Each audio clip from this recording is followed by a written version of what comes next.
Je commence par vous faire la lecture de l'article 48 du Code de la justice militaire, qui dit ceci. Les poursuites des infractions commises par un officier général, sauf cas de flagrance, est subordonnée à l'autorisation expresse du président de la République, suite à un rapport du ministre en charge de la Défense nationale. Celle des infractions commises par un officier supérieur, sauf cas de flagrance, est subordonnée à l'autorisation expresse du ministre en charge de la Défense nationale. Vous êtes de quel grade, mon colonel? Si.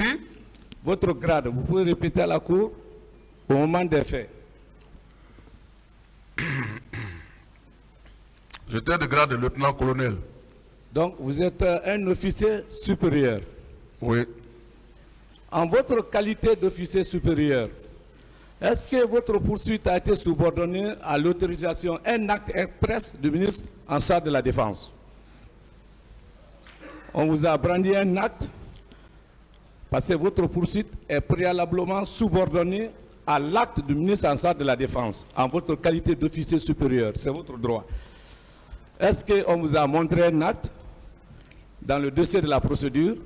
Non. Par lequel, pour qu'on puisse vous interroger, il faut l'autorisation de votre ministre en charge de la Défense. On vous a brandi l'acte là? Non. Je n'ai pas vu un acte. Vouloir vous juger maintenant, sans l'autorisation de votre ministre en charge de la Défense, ça, ce n'est pas une violation de vos droits. C'est une violation de droit? L'article 48 du Code de la justice militaire. Vous avez été interrogé par, au téléphone d'ailleurs, c'est ce que vous avez dit ici, par des OPJ qui étaient de quel grade? Les OPJ du PM3 qui vous ont interrogé, qui vous ont appelé au téléphone après l'identité, vous êtes de passage, vous avez signé. C'était des capitaines? Des capitaines. C'est une violation encore de vos droits. Pour être interrogé en matière militaire, il faut être de grade égal ou de grade supérieur. Est-ce qu'un capitaine a le droit d'interroger un colonel? Non. Voici la violation de vos droits. Et je continue à enchaîner. Je m'intéresse à l'audition du témoin Sori Kondé, capitaine Sori Kondé, gendarme. Sa déposition est du 17 septembre 2014. Et on lui pose la question, le PV est là, c'est le procès verbal interrogatoire de Sori Kondé, c'est 1260. On lui pose la question, Monsieur le Président, question, en dehors du lieutenant Toumba, avez-vous pu identifier d'autres bérets rouges? Il répond ceci. En plus du lieutenant Toumba, il y avait son adjoint Begré, qui est déjà mort. Je n'ai pas pu identifier les autres. Est-ce que vous pouvez passer inaperçu au point que ce monsieur qui a pu identifier Toumba et Begré n'a pas pu vous identifier au stade?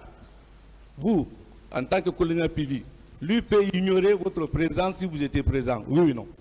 Oui, si j'étais présent, il allait m'identifier. Il n'a pas pu vous identifier ces jours. Bien sûr. Et ce qui veut dire que vous êtes toujours, votre déplacement sur Manéa ne peut pas être contesté. Et on continue. Selon toujours le même témoin, il dit, quelque part dans son chose, bien sûr dans sa déposition, que est-ce que les bérets rouges étaient sous commande étaient commandés par qui à l'époque?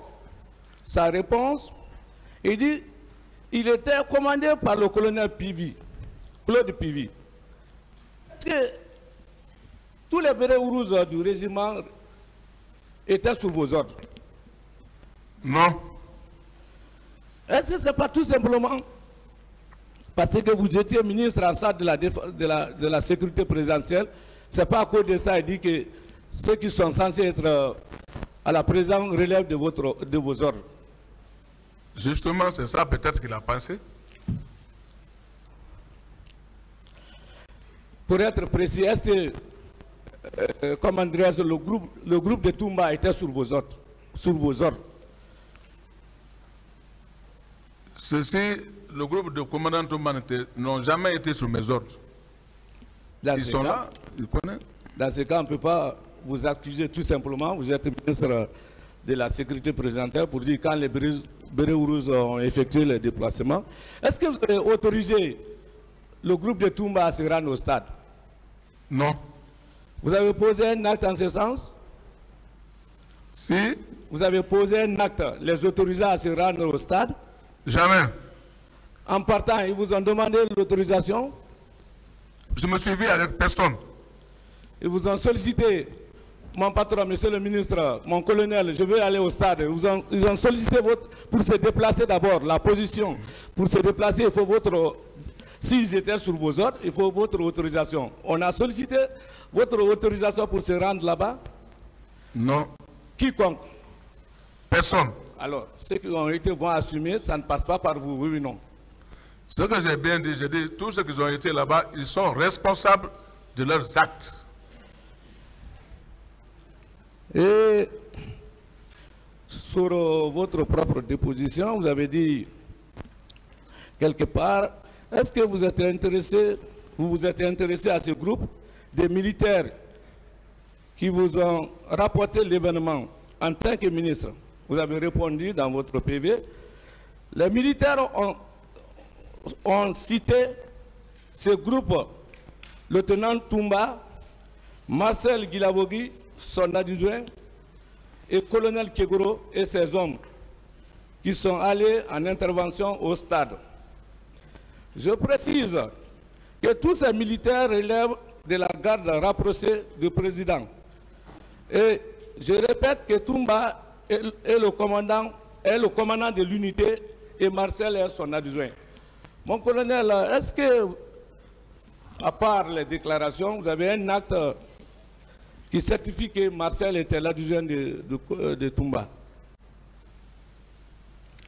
Moi, je n'ai pas un acte sur moi, mais chacun savait que après lui, c'est Marcel. Il y avait un acte officiel ou bien c'était simple supposition où on a deviné? Bon, c'était supposition peut-être entre eux. Et dans ce cas, ce n'est pas suffisant pour qu'il soit effectivement l'adjoint de Toumba? Bon, je ne sais pas. Ok. Je veux savoir, est-ce que vous, en partant sur Akoya, Mania, à part les rumeurs, vous avez la preuve aujourd'hui et la certitude que Marcel a été au stade? Vous, en âme et conscience, direction Koya, Mania, vous avez preuve à l'appui aujourd'hui que Marcel a été effectivement au stade? Non, je ne peux pas. Moi, je ne peux pas dire que tel a été. Moi, j'ai dit que ce que les gens m'ont dit, les ont dit. Donc, si maintenant il y a d'autres personnes qui les ont vus là-bas, donc ils vont essayer de se déclarer. Mais le tribunal ne peut pas retenir les on-dit.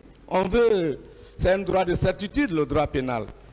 On veut la preuve, que, comme vous avez dit dans votre propre déposition, c'est l'adjoint de Toumba et selon les rumeurs, ces militaires ont relevé que Marcel a été. Je veux savoir maintenant vous, parce que vous ne pouvez pas rester sur le chemin de Koya et au même moment voir Marcel au stade. Vous avez quel élément concret aujourd'hui pour dire que Marcel a été au stade, Marcel Guilabogui? Si vous en avez, vous apportez au tribunal. Non, moi je n'ai pas un élément concret qui peut me déterminer ça. Merci alors de votre sincérité. Donc, à part rumeur, vous n'avez pas la preuve et ou la certitude pour dire qu'il a été? À part des rumeurs. Je vous remercie, mon colonel. Et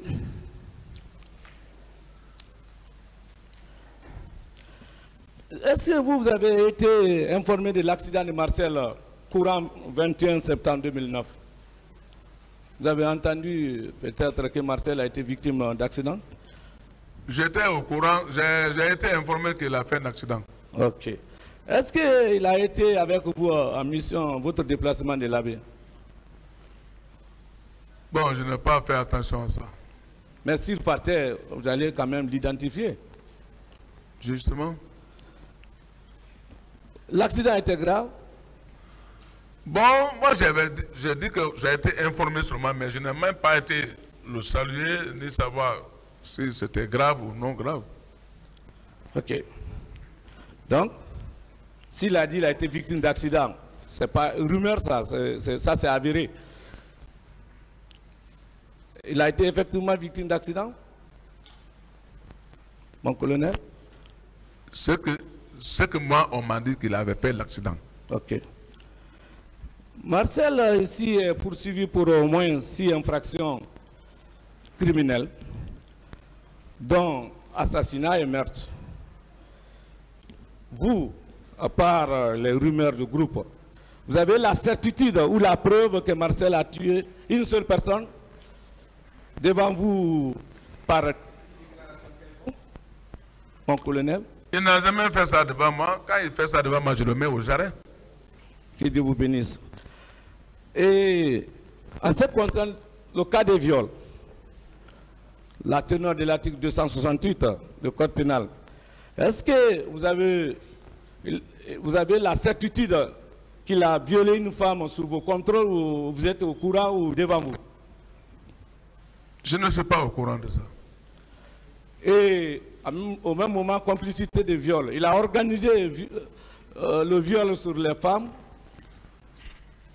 Non, pas devant moi. Voilà. Et en ce qui concerne l'enlèvement et séquestration, l'article 303 du Code pénal guinéen, est-ce que sous vos contrôles, Marcel a interpellé ou arrêté des citoyens, les gardé sans que ça soit hors de la loi, et votre qualité de colonel, le grand guerrier pour la sécurité de ce pays, et comme malheureusement on ne fait pas enquête de choses sociologiques, vous avez la preuve de l'interpellation d'un citoyen quelconque par Marcel, créer sa propre prison, mon colonel? Non. On le poursuit au même moment pour coups et blessures. Est-ce que Marcel a agressé une seule personne devant vous, mon colonel? Non. Et on le poursuit également pour vol. D'ailleurs, vol à main armée. Un militaire qu'on dit qu'il est armé, bon, ça reste à désirer, au moins opportun. Mais est-ce que Marcel a, de façon frauduleuse, soustrait un objet quelconque au préjudice d'un citoyen guinéen devant vous et sous votre contrôle ou sous vos informations, mon colonel? Non, il n'a jamais fait ça devant moi. Et vous n'êtes non plus été informé de cette situation, que non. Marcel est parti dérober, voler les citoyens? Personne n'a porté plainte devant moi une fois. Personne. Simple information. Rien. Pour le cas encore de la non-assistance d'une personne en danger, est-ce que Marcel a refusé de secourir un citoyen quelconque devant vous? Une seule personne devant vous, cette personne était exposée à des risques imminents. Et Marcel n'a rien fait. Il a croisé les bras. Vous avez une information de cela, mon colonel? Je n'ai jamais eu une information de cela. Donc, en tout, moi, ce qui me concerne, c'est ce qui concerne Marcel.